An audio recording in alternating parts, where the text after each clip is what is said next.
موسمیاتی تبدیلیاں اور پھیلتے ہوئے شہر، اور اس کا حل پانی پر گھروں کی تعمیر۔ ایسے گھر جو کانکریٹ کے بلاکس پر تیر سکتے ہیں، جس کی وجہ سے یہ سیلاب سے محفوظ ہیں۔ یہ گھر پانی کی سطح کے ساتھ اوپر اور نیچے ہو سکتے ہیں۔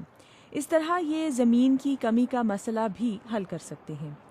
تو کیا برطانیہ میں سومرسیٹ جیسے علاقے ان سے فائدہ اٹھا سکتے ہیں؟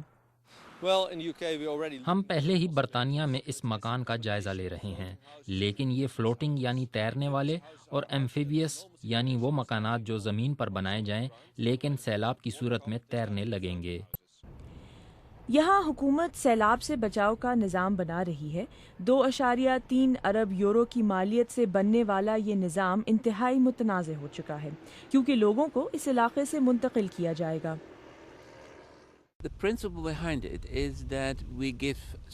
اس کے پیچھے بنیادی اصول یہ ہے کہ پانی کو جگہ دی جائے، نہ کہ پشتے بنا کر اس کا راستہ روکا جائے۔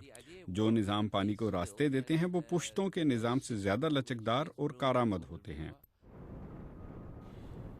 لیکن یہ جہاں شہری علاقوں کو محفوظ بناتے ہیں، وہیں مقامی لوگوں کے لیے پریشانی کا بھی باعث ہے۔ وکس کا پرانا گھر حال ہی میں گرایا گیا ہے۔ آپ کی زندگی کے 20 سال چلے گئے، 20 سال کی یادیں، لیکن میرے خیال میں یہ نئی جگہ بھی مناسب ہے اور ہم یہاں بھی خوش رہیں گے۔